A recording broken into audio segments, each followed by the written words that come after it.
today's video, we're exploring Four Seasons Hotel, Las Vegas. What makes this property unique is that it's not directly connected to a casino downstairs. You get the calmer, more polished Four Seasons experience, but you're still connected to Mandalay Bay and close to the energy of the Strip.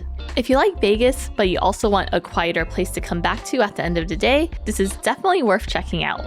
One big favor before we dive in is to give this video a thumbs up and subscribe if you like content like this.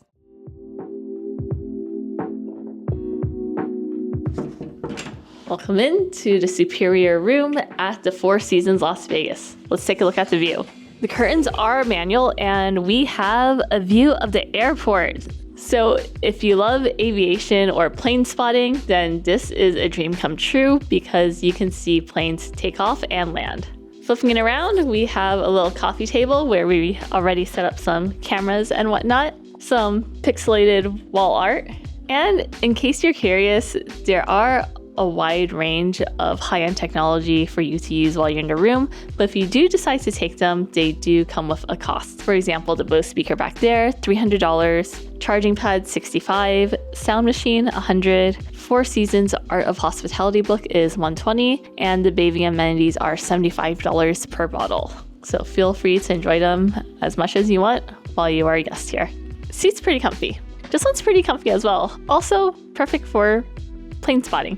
Charging pad is right here by the bed, and the lights are all manual, so you do have to go around and switch each one on and off, but plenty of lights all around though. So reading light here. They recently did turn down service, so water is by the bed. I also like the coasters, so they are imprinted with the logo. If you have a player or two that snores, there's some earbuds in here. Hey, that's rude. Plus some stationery. Bed is super comfy. You may notice a surplus of pillows. So it originally came with 6, and they did ask if we wanted different pillows for pillow service, and we requested 2 memory foam pillows, so pretty good so far. Along with turn down service, they did bring out the shoe tray from the closet. So we have laundry bags, shoe bags, laundry price lists, and Four Seasons slippers.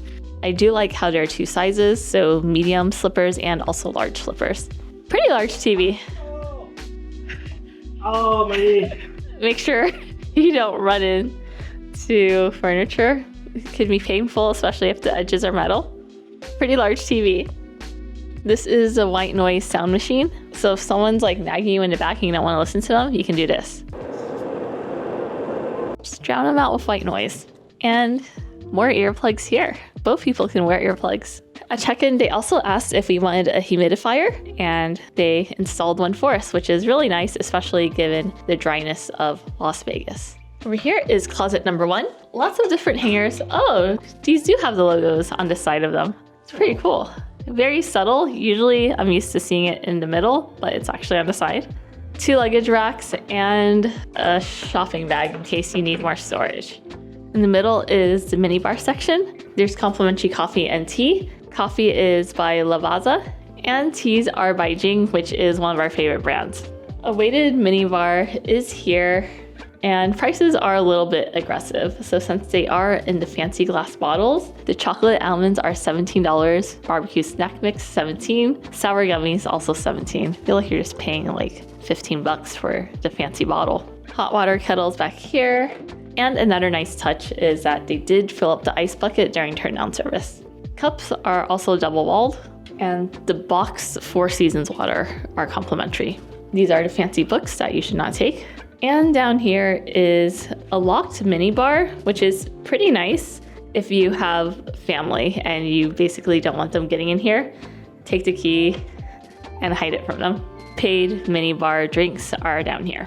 On this side is closet number 2, and we have a wide range of items, including the ironing board, safe, shoe horns, and umbrella. Flipping around to the bathroom, it's a single vanity, and the amenities are from here. Although you can lift it up, I wouldn't take them because they will charge you $75 per bottle. For bathing, you have 2 options. There is the shower. Pretty low shower head, not really a waterfall. Yeah, I'm not even that tall, it's pretty low. And a bathtub. Hair dryer if you need one, and behind this door is the toilet with some art.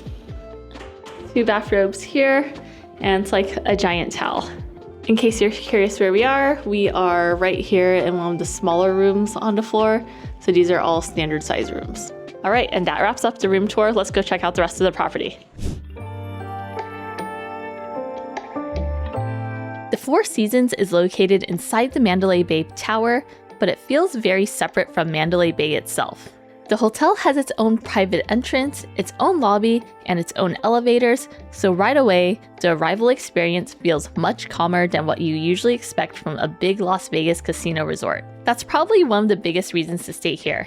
You're still in Las Vegas, but you don't have to walk through the casino every time you leave or come back to the hotel. A lot of the rooms have either strip views, stadium views, mountain views, or desert views. Since you're higher up, the views can be one of the highlights of the stay. The design overall feels polished and classic. It's not the newest or flashiest hotel in Vegas, but it has that Four Seasons feeling of being quiet, comfortable, and service-focused. One thing I really liked is that the hotel gives you access to 2 different pool experiences. There's a private Four Seasons pool, which is much quieter and more relaxed. This is the one I'd pick if you want to read, lounge, or just have a slower morning. Because the hotel is connected to Mandalay Bay, guests can also access the larger Mandalay Bay pool complex, which has more of that big Vegas resort energy, including the beach-style pool area, lazy river, and wave pool.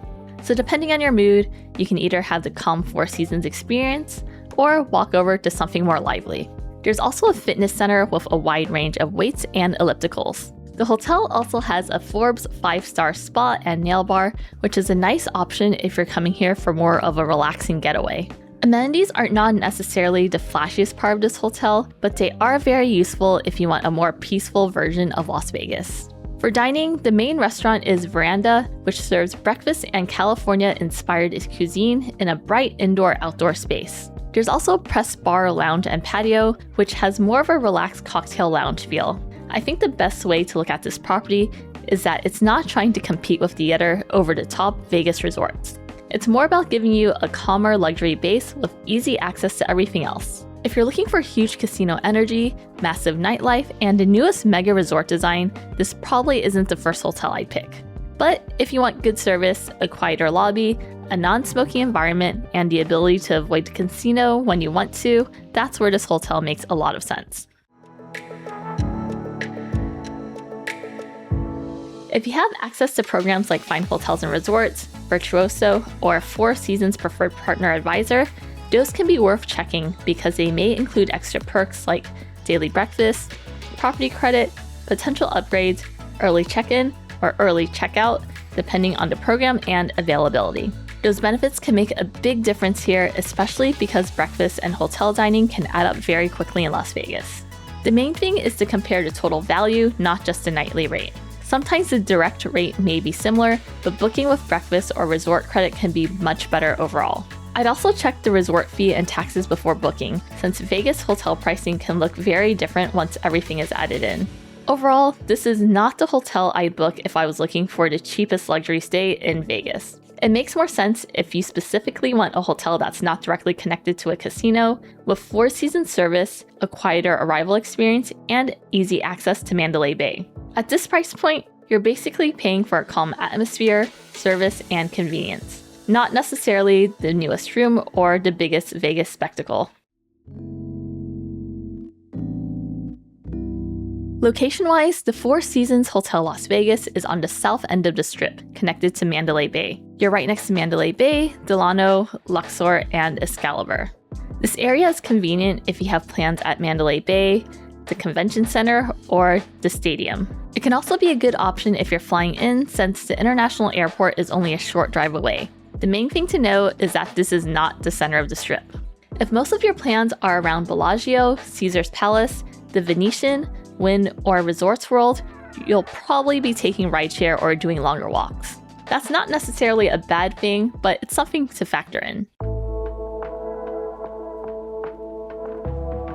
For dinner, we're at Palette Tea House. Palette originally started in the Bay Area, so the OG locations are in San Francisco. What's interesting is that at the Las Vegas location, they have an expanded menu, so some of the things you can't find in the San Francisco location. Examples would be this egg tofu and mushrooms, and also the soft shell crab rice noodle roll.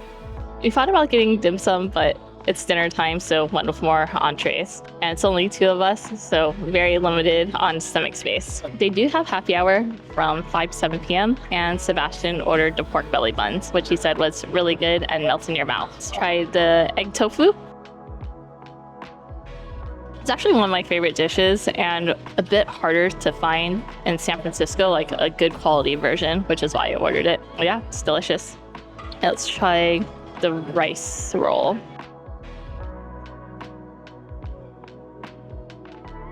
That one's interesting. The rice noodle wrapper traditionally is supposed to be thin, but this one is a lot on the thicker side. So I think if it was thinner, it might be better. And soft shell is deep fried, so it can get soggy if you wait a while. Yeah, this one's okay. Not sure if I get it again, but the other 2 I would get. So the other one is beef tau fun, and it's perfectly stir fried and has some good wok cake. All right, I'm gonna wrap up here and see you in a bit. Good morning, it's breakfast time, and we do have a breakfast credit of $75 for up to 2 people. I ordered the crab cake Benedict, and it looks really good. There's no English muffin here, it's just straight crab cakes, eggs, and hash brown. So let's give the crab cakes a try. It's really good. Perfectly seasoned, not too much filling inside. Not many like bread filling, you know what I mean? When people try filling the crab cakes with other stuff. But yeah, tons of crab in here. And let's try the hash browns. Pretty good. Sebastian got the crab omelet.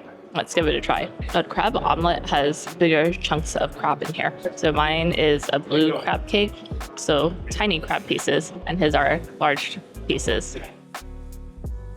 Oh yeah, well, that's pretty good too. It has like bacon, tomatoes, cheese, all goes really well together. Yeah, if you're looking for like big chunks of crab, go with the crab omelet. And if you don't mind blue crab, then crab cake's the way to go. All right, I'm gonna wrap up here and catch you in a bit. Overall, I think the Four Seasons Hotel Las Vegas is a very specific kind of Vegas stay. It's best for someone who wants the access and convenience to the Strip, but doesn't necessarily want to feel like they're inside a casino resort the entire time. The strongest positives for me are the private entrance, the calmer atmosphere, the non-smoking and non-gaming setup, and the ability to use both the Four Seasons amenities and Mandalay Bay's larger resort features. The main caveat is location. Since it's on the south end of the Strip, it may not be the most convenient choice if your plans are further north. But if you come in with the right expectations, I think this can be a really nice option for a quieter, more polished Las Vegas stay. If you made it this far in the video, leave a drink emoji down in the comments below and I'll try to heart and respond. My question to you is, would you rather stay at a quieter hotel in Vegas, or do you prefer being right in the middle of the casino energy? Let me and everyone else know down in the comments below. See you in the next one.